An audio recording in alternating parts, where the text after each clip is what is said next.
Hello everyone, welcome back. This is your online professor. Today we are going to talk about account receivable, specifically the allowance account. Um, in your accounting courses, you probably heard that there are two methods, and yes, there are two methods. One is the percentage of sales, and the second one is the percentage of receivables. Today we will be talking percentage of sales, which is an income statement relationship, meaning that most of our accounting will be related more towards the income statement. The percentage of receivable, it is balance sheet related. So let's get started with percentage of sales. In another video we will show the percentage of receivables and the balance sheet relationship. Okay, let's do an example of percentage of sales.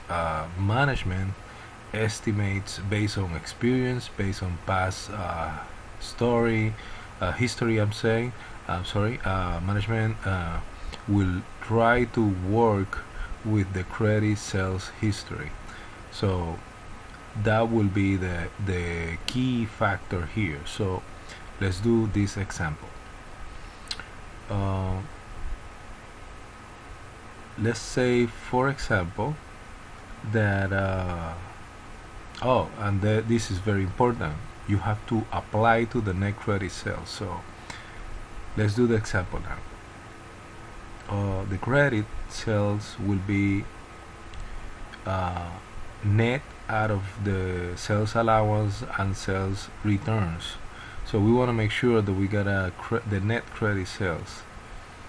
Why? Because that will be actually your credit sales. Any returns or allowances won't be counted, or at least we normally don't count it. So let's put some amounts to this example.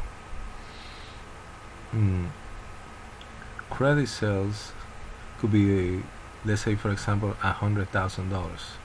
Sales allowance $2,000 and sales returns $3,000.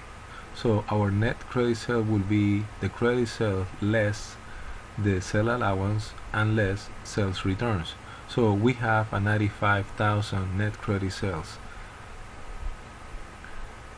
This is our calculation of the net credit sales. Remember, allowance and returns are subtracted from the credit sales. Let me format these amounts. Management estimates that it will be a 2% uncollectible. So when we set up our estimate uncollectible, then we will multiply the 95,000 net credit sales times the management estimate. It could be 2%, 1%, 5%. It depends on the estimate. And our estimated uncollectible will be $1,900. So let's do our journal entry. Our journal entry will be bad debt expense, because it is an expense, for $1,900, and we will have $1,900 on the credit side.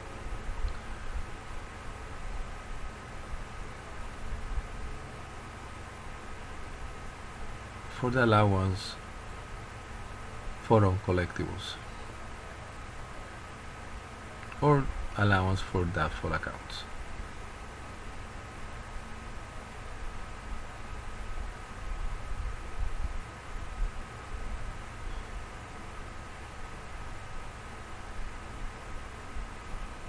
One important feature of this credit sales percentage is that you do not take into consideration what the allowance balance is on the balance sheet. You are just matching income with expenses. So you're basically using a percentage based on the calculation. So please, if you like this video, please subscribe, and if you have a comment, please write your comment down below. Thank you.